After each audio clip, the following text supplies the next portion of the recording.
Welcome to the Center for Zombie Control. We're going to discuss the 4-player die-rise strategy in the booter room. I'm going to start off with the basic strategy, then I'll discuss the advanced strategy for achieving higher rounds. I never really go right down to the booter room.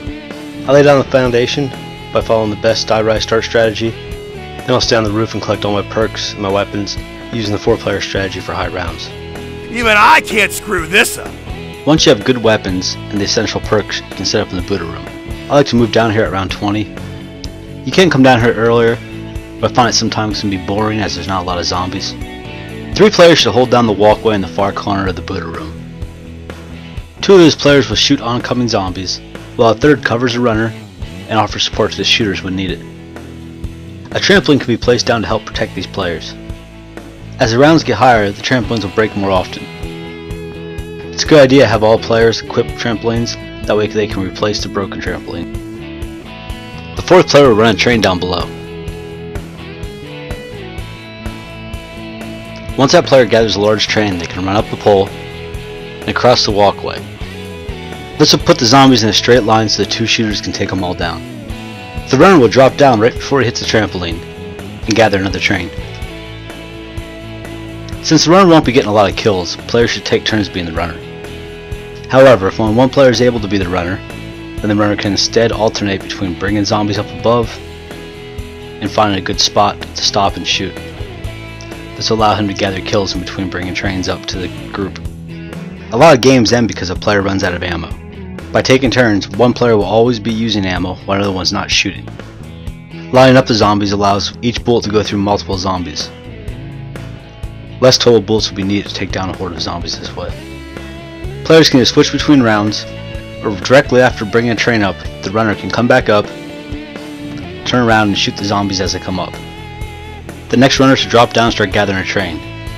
This will give this player an opportunity to get back in place where that player previously was. The 3rd player on the walkway shouldn't waste bullets shooting single zombies. Instead, he should stay aimed at the runner, ready to bail him out at a moment's notice. Since he won't be using much ammo, this will give you a second player to switch with the other shooter when the runner switches with his shooter. This will greatly decrease your chance of running out of ammo mid-round. You can hold the zombie in between rounds and use a trampo steam to get back to your AN-94 ammo.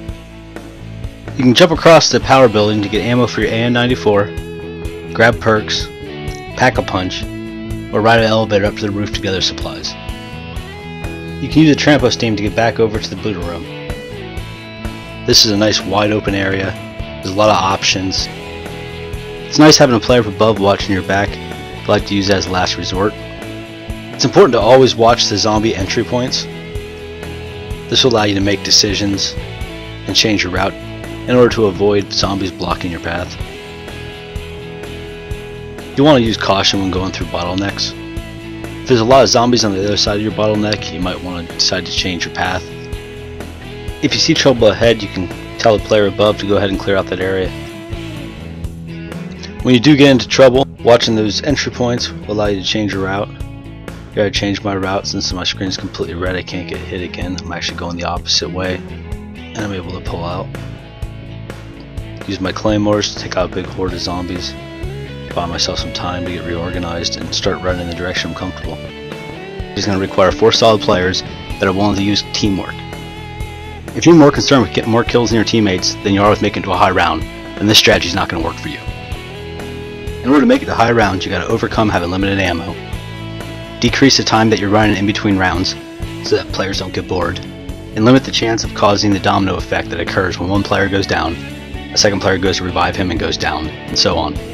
We also want to limit the chance of a player dying traveling to get ammo or supplies. We'll save time in between rounds by keeping our trampo steam on the top of the pole and over at the power building. This will allow players to quickly get ammo for the AN-94 and the AK-4U. All 4 players should equip these 2 weapons, along with Mustang and Sally. We're not going to leave the trampo steam in that spot, since we don't want to run up and get another one. Instead, we're going to alternate shooting. When a train is brought up, one player will shoot until the clip's empty. The other player will wait till that player stops shooting, and then he'll start shooting.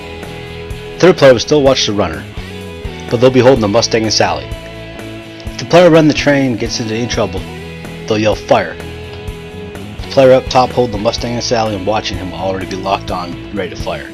This should decrease the chance that this player goes down. All runners should have Who's Who.